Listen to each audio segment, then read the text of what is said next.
there you go. Good evening and good night. That's a short show. No, just tricking.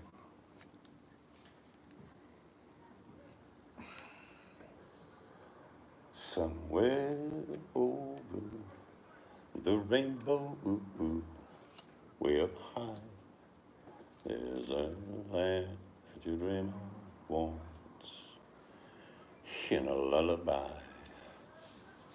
I'm going to have to turn the fan on. It's quite warm this evening on the 50th. Sounds cold.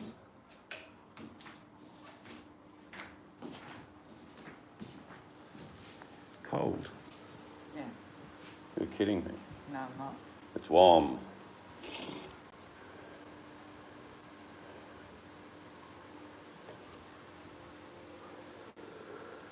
Oh, you're not in Kansas anymore.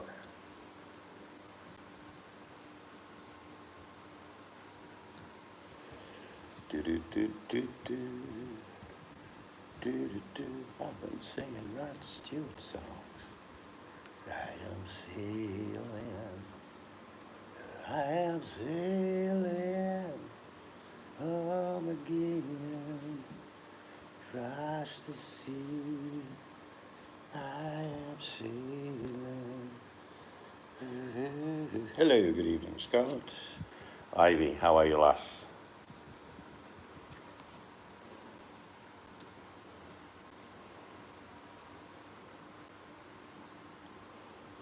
It is quite warm this evening. It's only about 25, but the wife says she's shivering, see? Cold-blooded woman.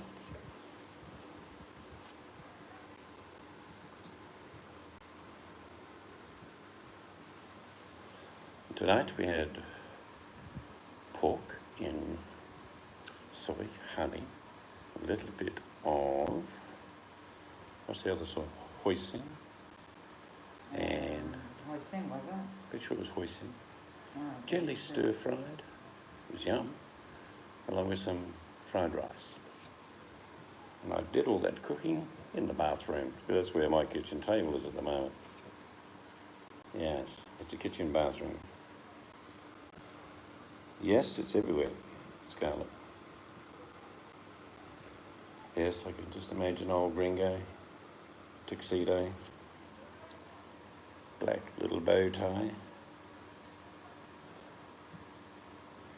But he probably wouldn't sing Somewhere in the Room, but he'd probably like, I saw a light as she stood by my window.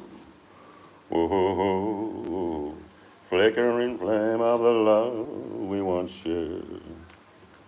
She was my woman. I live in Canada. It's in New Jersey and yes, it is. It's in New Hampshire. And it's everywhere. And you're still kicking and breathing, which is the main thing. We shall see our way through this. What? Song I've Been Everywhere, Man. I've been everywhere, man. I've been to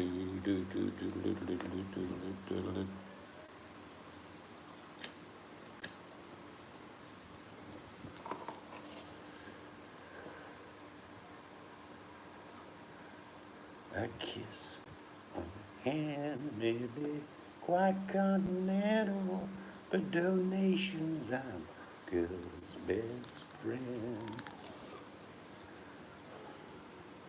I'm self-quarantined anyways by choice. I have been for a week. Good.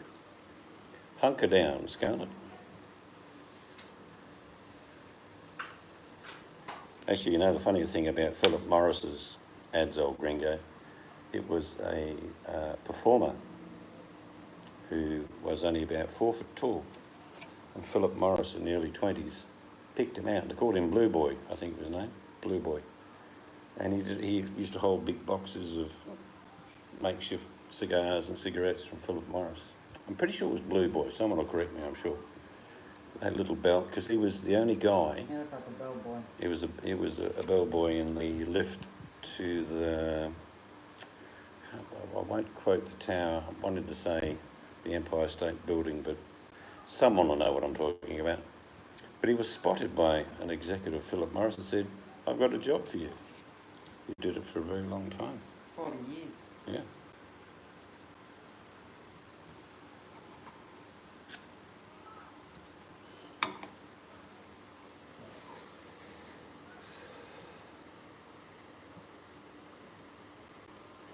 Yes, it's not the stature of the man that makes a man. Lucy Strikes, I remember them. Paul Mole, remember that? Rothmans. When I was a kid, and you would have seen them too, Scarlett, because you're nearly as young as me, and that is, here's an ad from the 1950s.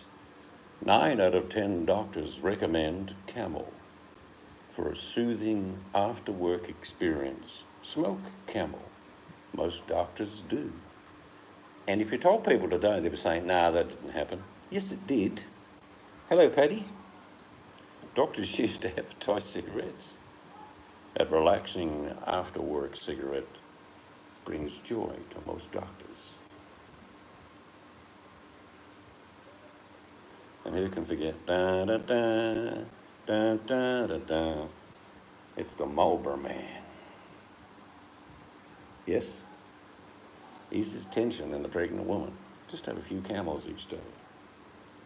Yes, I remember going to a doctor's and there was an ashtray with a half-lit cigarette.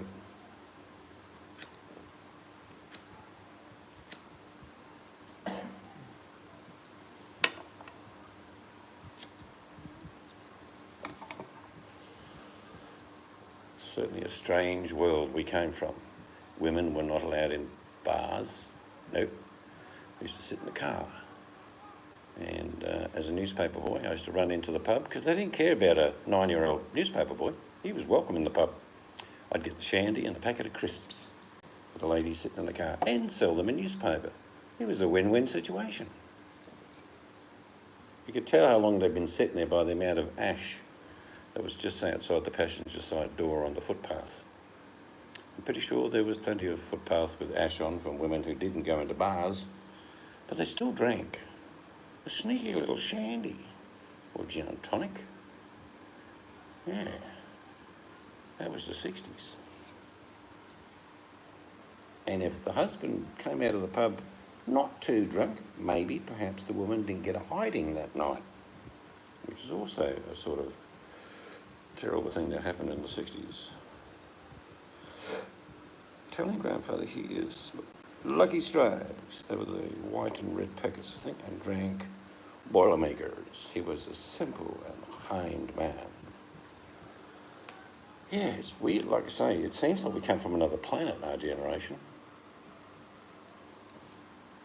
Most kids today do not smoke. Some do, don't get me wrong, but in Australia, hardly any kids between the age of 20 and 40 smoke.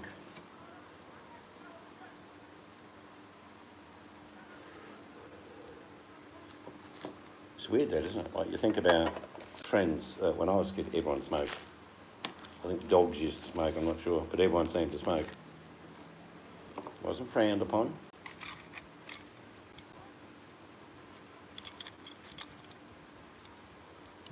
Strange world, if you think about it, how trends change.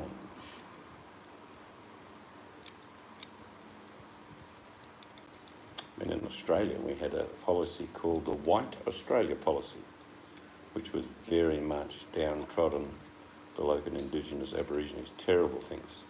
Couldn't vote, couldn't go into a hotel, couldn't go into the same restaurant with whites.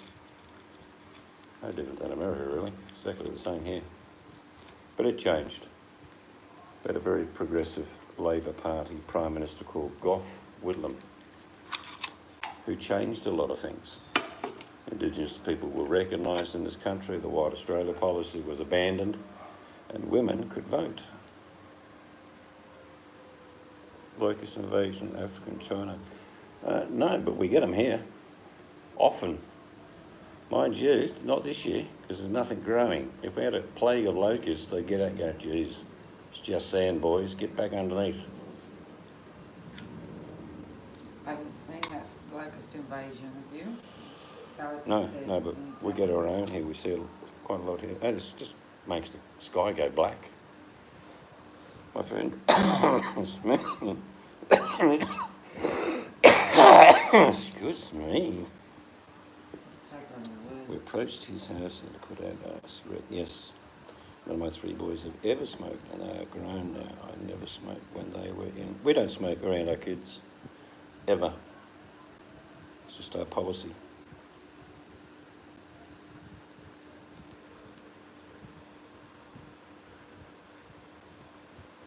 We don't have 7 or 17 year wait. We get it every year if there's been a wet season. It'll literally make day go into night.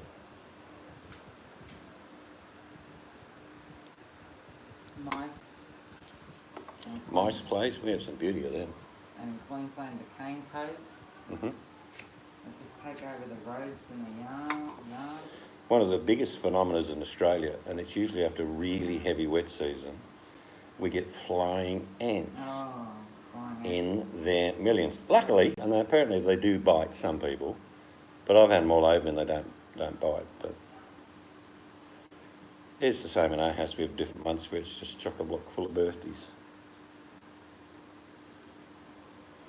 Yep, there's a lot of people. We don't smoke in front of our kids. But flying ants, my goodness. They fill gutters, that's how many there are. We're fortunate where we are, we don't get many mosquitoes. We have them, but not many. In different parts of Australia, tropical parts, there's billions of them.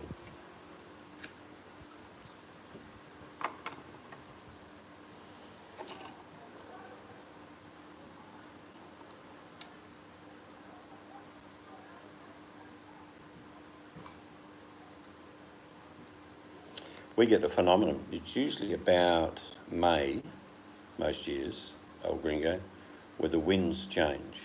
And in the morning, you can just stand outside and there is thread after thread flying through the air. And on upon each thread is a spider. That's how they travel. It's quite weird.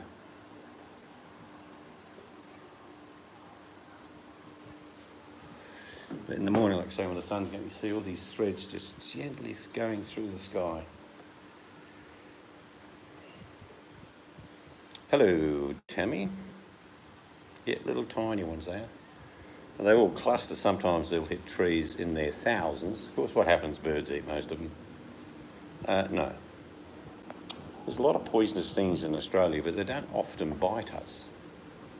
We've got all sorts of things in the ocean like blue ring octopus. Hello, Adam. We've got millions of things here that'll kill you, but I bet you, if you had a good look around your area, you've probably got a lot of things that will kill you there too.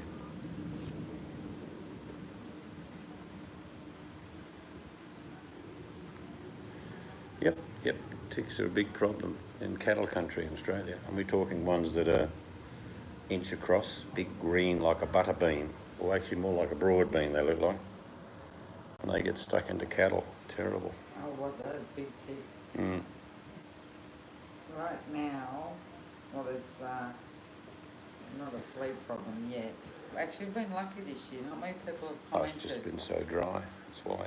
Yeah, the heat. But if it's the right conditions, fleas can be a problem. It's got to do with the desert. A lot And- of these eggs are in the sand. Yeah.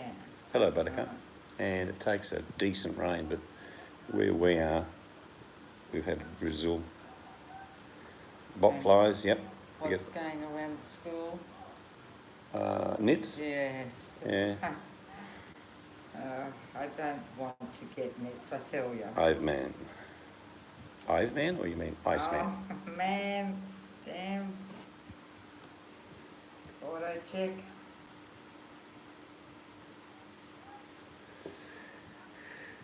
It was a cold winter's morning, north in America. Frost had frozen the lake. Actually, that'll be an interesting thing. Hang on, I'm finished. sorry. And out of the Don't. shadow of the morning sun, a big cast shadow of a man walking on the lake. What was his name? Iceman. Iceman. Legend of the Fall. I have a different accent to you. What do you mean? Well, actually, Seeds, having lived in England for so long, I sometimes reckon he has a slight twang. But then you also revert to That's real how, chap. Aussie. That's ridiculous. I am I come from England and I speak the Queen's language, and then I come to Australia. Yep, but he, True blue. Scarlett, or any other person that's knowledgeable, what's some good things to avoid and or get rid of damn nits? Shave the hair off. besides shaving their hair off. Like, you've got all these K something out there to wash your kids' Well, hair in the old days, I mean, like really in the old days, they would get a knit comb and kerosene. Yes, they did that to Mum. Yep, knit comb and a kerosene, dip it in. Remember the story my mum told me? My mum had hair, when it was plaited, she sat on it. It was that long. Mum came home with knits. Her mum Tammy's been ordained with the drama community. chopped off the plaits, stuck kerosene in her hair. Yeah, Mum, it was horrendous. I just couldn't do that. I couldn't hang around rooms where it's just full on moan, bitch and carry on. Oh, Tabby. It's like, why do you punish yourself, Tammy? Tammy, stop it. And of course, the inevitable is happening here in Australia. Would you like to fly to the US for $500? Airfares are just ridiculously cheap, but there's no one on board. Nits make lice when referring to the Irish. He said something, he always said something derogatory about the Irish, that's for sure. And the Welsh, and the Scottish.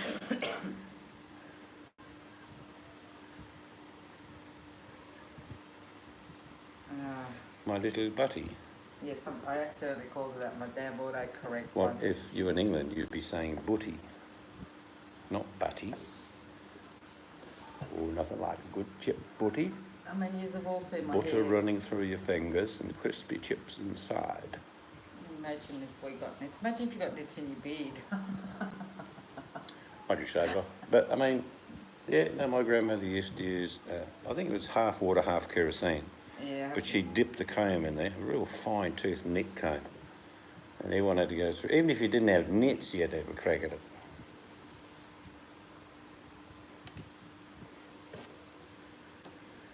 Yeah, I will give those recommendations to the daughters and daughter-in-laws and Well, there is an old method, and that is, pretty sure it's kerosene based again, but you get one of those plastic hair net covers, yeah. spray it on the plastic bit, cover your whole head up, and it actually suffocates them apparently. Does it? So don't Makes you smell like a firelighter. I just worry about. I don't think I could say that to the kids or even do that myself. Put Caro in their hair. Couldn't. It was not full Caro because it would burn. Yeah. Well, that's what Mum had. That's what See, her that's how mum- you get rid of mosquitoes in a rainwater tank. You just get, you know, those eyedroppers, and you have a little bit of Caro. You put about 4 or 5 drops of kerosene on top of a rainwater tank, and it just covers the complete top. Yeah. And the little buggers can't get their bum up to get oxygen. Just have a go at Buttercup, please. She left the chat to answer the door without saying "be right back." Yeah, but that's not a law. No, it is Buttercup. You lose a star. 13 bottle of olive oil and a pint of apple cider. Yes. Since you don't have gallstones. Excellent. Well, just keep that, Adam, in case you have to deal with nits. Buttercup, the question was nits. We've got nits going around the schools here.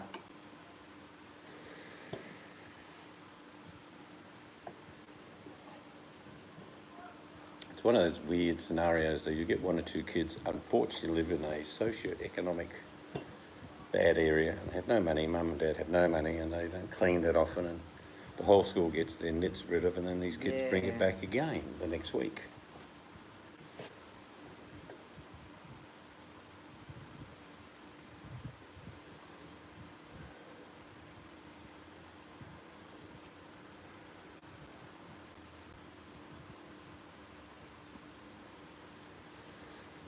$50 lashes with a wet noodle.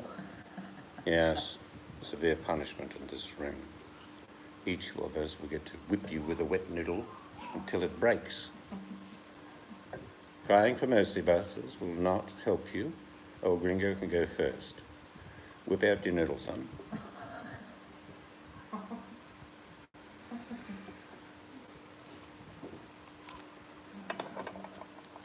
I can hear Buttercup now. Stop, stop, stop. Don't stop, don't stop.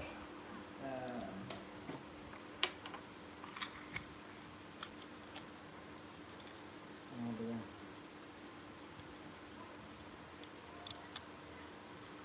I often think Scarlett, if you think about how the world is run, most people can work from home, and I mean that, other than the physical needs of society. A lot of people can work from home. Do we need schools? Most kids go to school. In Australia, iPads are very common. The teacher will set a program up and they have to simply complete the task online, which suggests that maybe children should only have to go to school for a couple of weeks of the year for exams. I think it'll come to that in the end.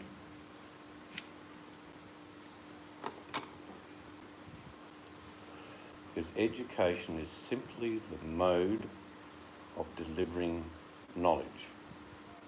That's all it is. Teachers are not social behaviouralists. They don't have time.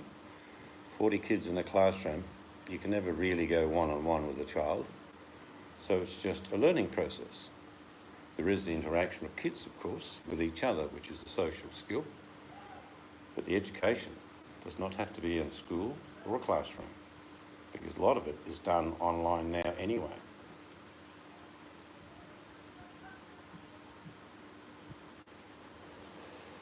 If I was in government, I'd be forcing the 4-hour working day. That's right, you have to work from 8 till 12. Your children go to school, maybe for that time as well, and then you all come home. The 4-hour working week. Free health, education, all that, yeah. How would you pay for it? Well, there are many ways you can pay for it. You get the rest of the day to earn money at home.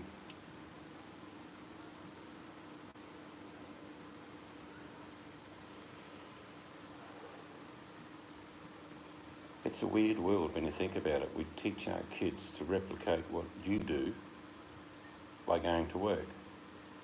You go to work, you drop your kids off. You finish work, you pick your kids up. What's happened is that they're doing the same time away from home as you are. Imagine if you only had to work 4 hours a day, you could tend to a garden, maybe just for half an hour a day. That'd be more than enough. Scarlett would agree with me. You could feed the whole family fresh produce, interact with other children after school. Education's not just about learning when you think about it. It's a convenience, like a national babysitter, if you like. In reality,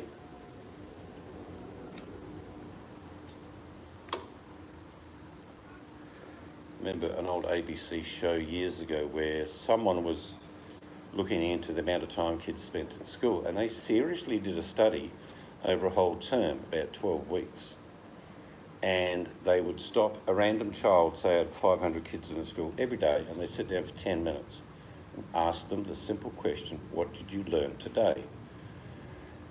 Most of them struggled, but they would say, oh, we learned about the solar system. Something interested them and they remembered it. But social skills is what it's really all about. Interaction with others. What is it? But as a mistake, my suggestion for the lice is using electric lice comb. Oh yeah. And I saturate with Cetaphil and leave overnight. Wash out in the morning. Maybe you could hang your children up by their ankles. Some other stuff dripped in their eyes. You can imagine if, say, mum, dad and 2 kids spent 4 hours collectively, an hour each, in the garden. It would be an enormous harvest.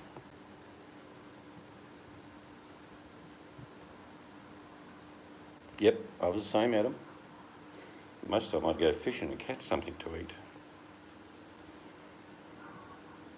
But it's like these traditions of teaching children to go to school from, say, 8 o'clock to 3 or 4 o'clock. It's a convenience of society. It's a babysitting service most of the time. Education is not delivered over an 8-hour period. It's usually done in little blocks that interest children, not stuff that bores the hell out of them. Yeah, where you live a bit different, of course. You need a nice pick.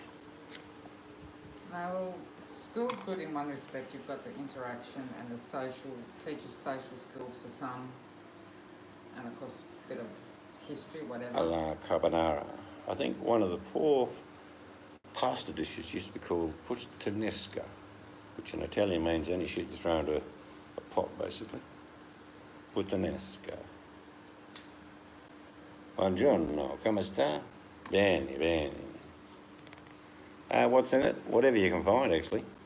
Pasta. Anything else thrown in. I'm pretty sure puttanesca means handful of something.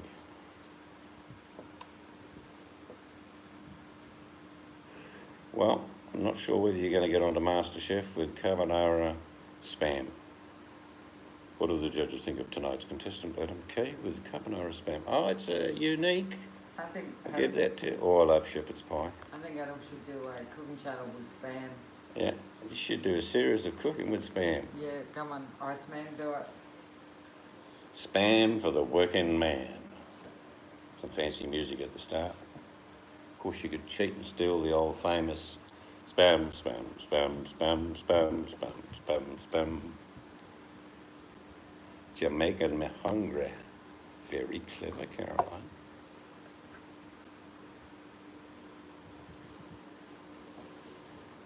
But I sometimes make delicious meals from leftovers, because you've got to become creative. It really does mean that. Okay, yeah. Petonosca. 1944. Yeah, it was a way of sending meat to the front. Crush into pieces, cook spaghetti, and then use a little pasta, water, and egg mix, cook in pan, then add bacon bits. Take it out, put it on a plate, and one raw egg. Oh, I couldn't Actually, it's do fine. that. The raw egg cooks in seconds in pasta. I don't care, I couldn't do that. A lot of Italians use eggs in hot pasta. No, my egg has to bounce. Yes, she doesn't like a nice egg with a bit of gooey in it. Oh, It's got to be no. like completely dead. Yes, prosciutto. Bit of garlic. One of the simple pastas literally is just cooked pasta, whatever you like, and then you'll add whatever is going. Bit of cream's good, mushrooms. I do it the reverse. I cook the pasta first and push it aside, whatever it is. Then I might add some onions and garlic, whatever, maybe a couple of tomatoes chopped up, and whatever, you know what I mean? Parsley, throw it in, maybe a bit of cream. Then I get the sauce nice and hot, then I throw the pasta back in, mix it around, and voila, petonosca.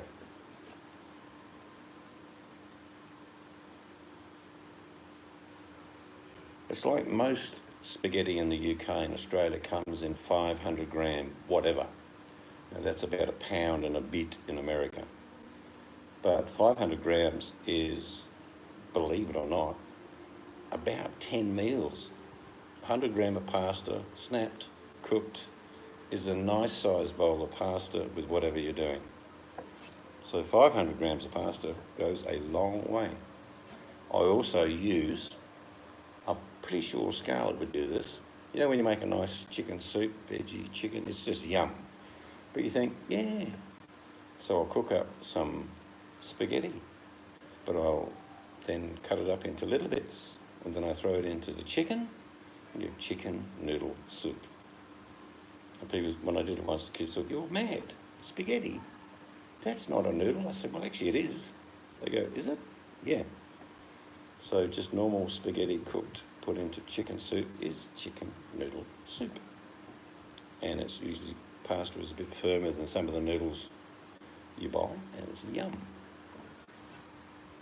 Same with beef soup. Beef noodle soup, nothing wrong with that. Or little bow ties thrown in.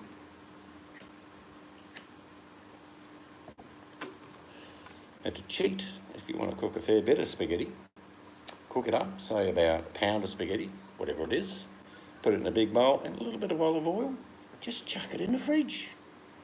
It's good for about 5 days.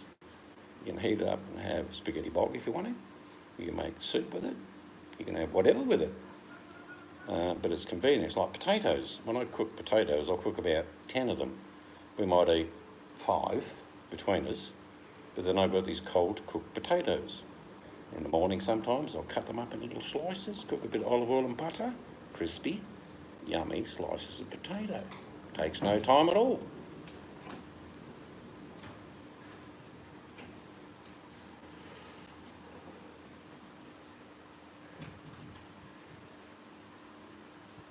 Yep, you're virtually doing a German method by doing that.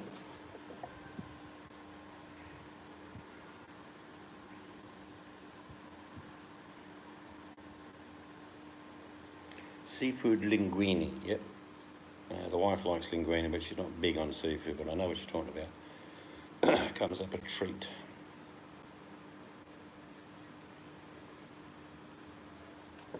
But you're sort of spoiled with pasta. That's it, that's what it's called, Spätzle. Often Germans will make it and they've got a Spätzle machine where you just wiggle it out of it and it just goes straight into a pan, and they always eat it with a bit of gravy. And normally schnitzel, it's one of the most common. So schnitzel, Spätzle and gravy. It's like saying, if you have flour, you've got an unlimited resource.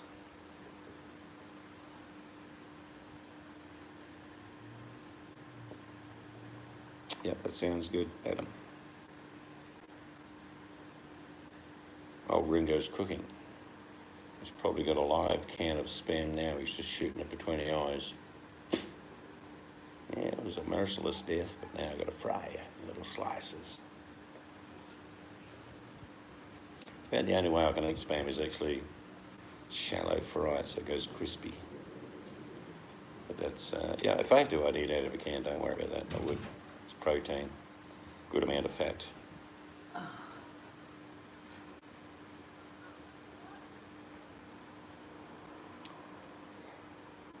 Plenty of clams in the ocean, so there's the problem solved. Just on the edge where the water ripples up onto the beach. Look for the little bubbles. Clam City. Anyways, is the kitchen... No, it will be done on the 10th. We're having some bits and pieces done that need to be fixed first before I can do that, but it will be done. And then we'll have a kitchen, and I can then retire from the kitchen and my wife can do all of the cooking. Isn't that right? Yes. No. Yeah, New England's got a lot of seafood. One of the old port. A lot of fishing goes out of New England, crabs, all sorts. But I'm on an island and we've got fish everywhere.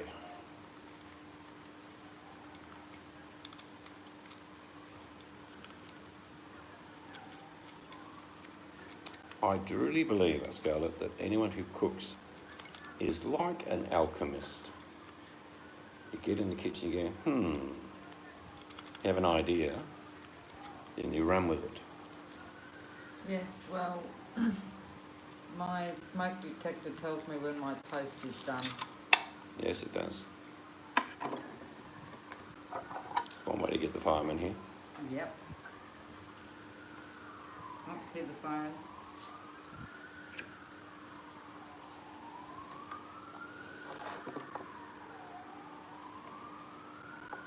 They found us, Governor.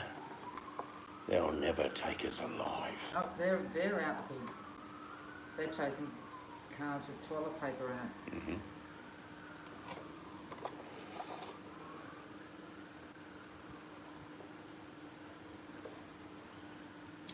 One of the breakfasts I do like. You're not that keen on it, but I'll get some fresh tins of pomodori, cans of tomato, usually the Italian ones, and I'll squish them down a bit into the pan. But before I've done that, I put a little bit of garlic and onion in and just sweated it through. You know what I mean?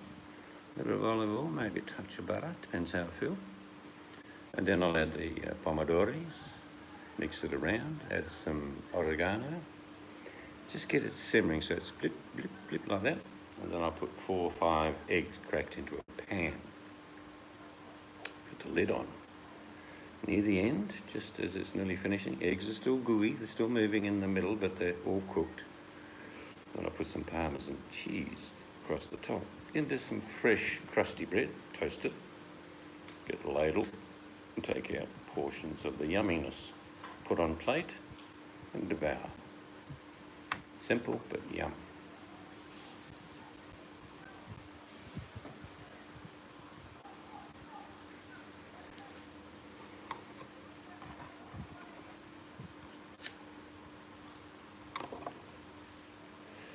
It's one of those strange things, isn't it, when you get Scarlett, when you'll meet someone and people say, oh, you're English. Of course, they might come from Scotland, Ireland, Wales, and they'll say, no, I'm Welsh. And they say, oh, but you come from England. You go, no, I come from Wales. It's still very parochial, trust me. It's like Buttercup. If someone said, oh, you're English, you'd say, well, no, I'm Scottish. And I said, what are you doing living in Wales? She said, because I can. But she's still Scottish. It's indelible in the peoples of the United Kingdom. I don't know how united they really are. But if you were born in Scotland, you have a history of family in Scotland, you're Scottish. No matter whether you live in Wales or London or Belfast, you'd still be Scottish.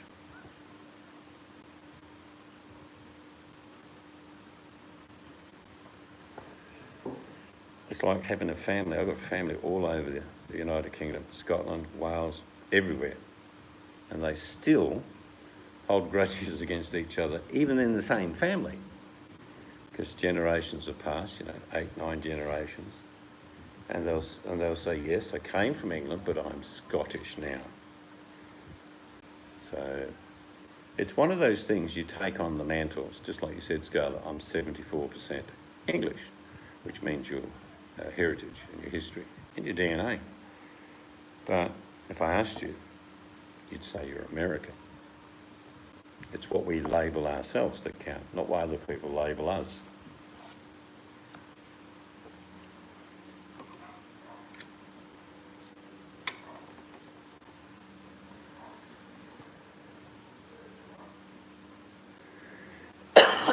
But America's no different than Great Britain. If you live on the west coast of America, or the east coast, or down south, or in the middle country, or way up north, you would all argue that, yeah, we're American, but, do you know what I mean? So you have your rivalries over 300 or 400 years based on where you live. Most people on the east coast don't get on with the people on the west coast. Most people in the south don't get on with anyone, and particularly those in the middle don't want to know anyone. It's one of those things about middle America, if you like, draw a line down the middle. It's a phenomenon that very few people leave their state. But it's weird. You do have a language variance in America from the west, north, east, south, you name it. It's all different. To an outsider, it's clear as day. But so is the United Kingdom. Like I say, when I was a boy in the UK, you only had to go to the next village and you'd say to yourself, these people talk funny. And it was because it was slightly different. But entrenched living in a little town or in a county for thousands of years, they have their own accent. Like if you go down into Cider country, ooh-ar. I've got an uncle down south in the UK, ooh-ar, you're lovely there. They'll talk a little bit slower. And I've got Auntie Nora in Edinburgh, who speaks faster than a cigar salesman, over 500 words per minute. Never understood a word of what she said. I just keep nodding, yes, Auntie.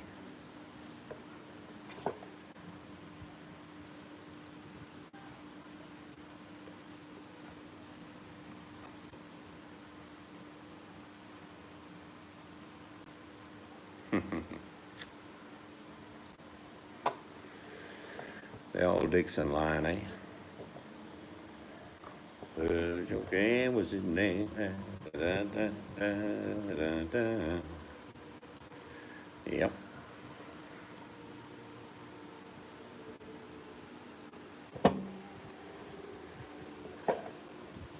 Yeah, there are many borders and language difference and how people live and tolerances. All over the world it's different. Truthfully, Tricia is in jail.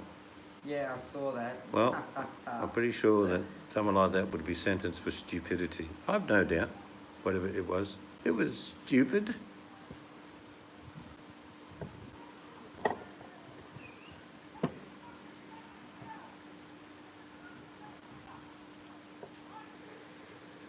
footsteps. Oh, you got to do that. I'll ring it. Get that bacon fat in there. Bacon gets cooked first and pushed to the edge of a big cast iron pan. Then the eggs go in. That's the proper way to do it. If you don't do it that way, you're breaking the law, and you shall go to jail for egg abuse.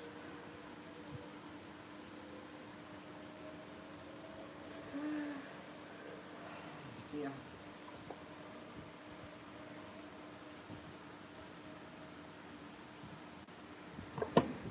But today, again, actually we had news reports tonight in Australia. Toilet manufacturers stood up and said, now listen blokes, we've got more toilet paper than you can possibly imagine.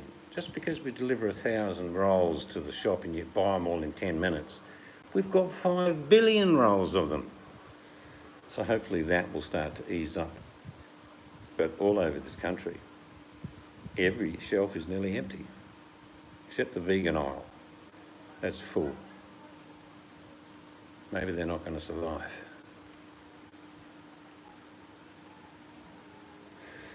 Off my memory, I do believe that Maine has a massive crab festival, famous for its deep ocean crabs.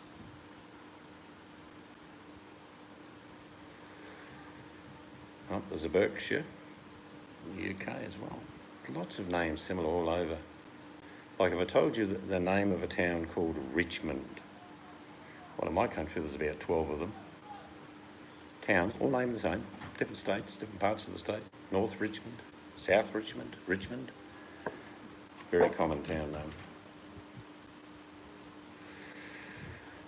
My hometown of Geraldton, if you wanted to Google it, is the lobster capital of the world. There are billions of the little buggers. Maryland's crabs, okay.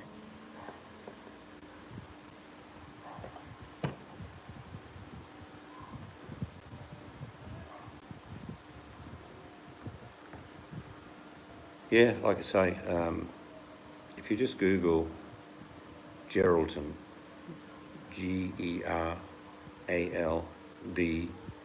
and type in the word crayfish, because we call lobster crayfish, you will be staggered. We're a major exporter of lobster around the globe. Mainly to the Chinese, who aren't buying any at the moment. I mean, lobster down from the harbour. Oh, Cockney accent coming out of Scarlet. Oh.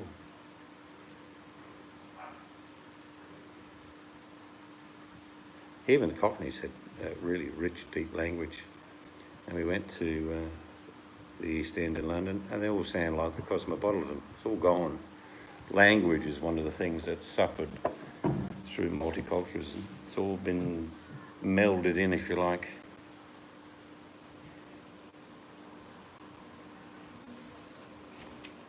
But I mean, some of the, crayfish prices here are just stupid. I mean, it's like $30 for a decent sized lobster. And I'm thinking, I can go and get 50 in an hour just by going down to the reef at night with a torch. So that's $1,500 worth. And to me, I've eaten so many of the buggers over the years, I don't want any more. It was like just always available.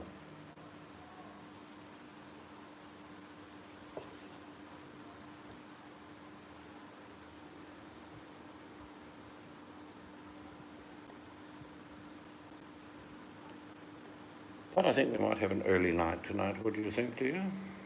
Yeah. Yeah, I mean, we a lot of people don't realise how much natural resources we have. It's staggering. But there's lots of people that live in towns and cities that have things that are amazing that they've never tried because they sometimes didn't even know it was there. You ask young kids today, you want to go fishing, they go, what? Yeah, come fishing, I'll take you diving, we'll catch a couple of crays and a bit of fish. They go, oh no, I'll just go and get some fish and chips from the shop. Kids aren't interested in that thing anymore.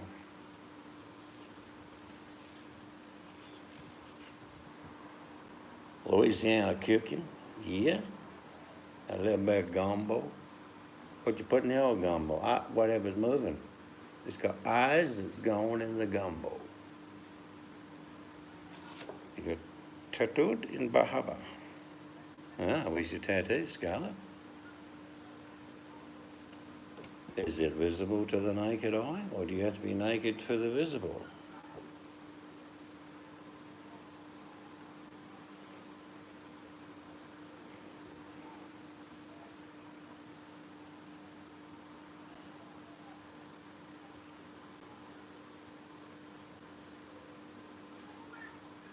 One of those ironies, if you said to an e-beggar on the bottom of YouTube, I will give you $1,000 if you get the word stupid put on your forehead, you'd probably have some takers.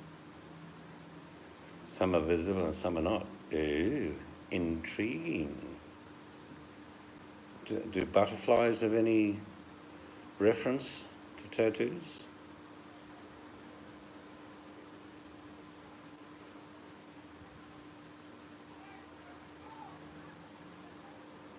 Yeah, I reckon $500 would cover that one, Adam.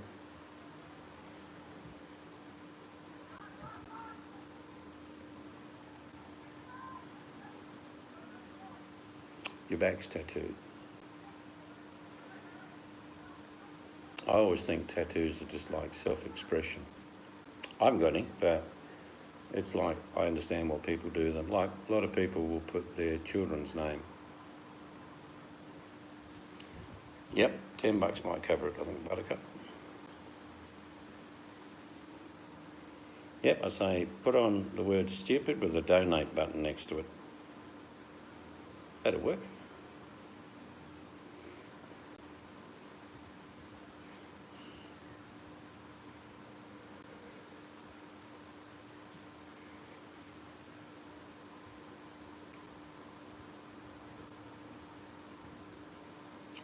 Well, I think we'll call it quits for the night. Good catch up with all of you.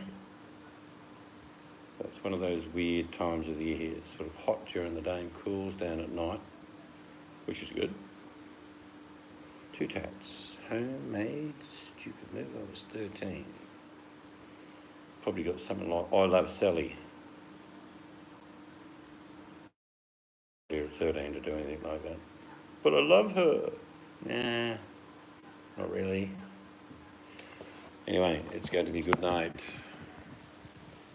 Princess Mystic. No. Is that right? Always the complaint. Always the complaint. Have a good one, people. Oh, look at all the bright lights. Bright lights, city, gonna red my soul. Gonna red my soul on fire. Till next time.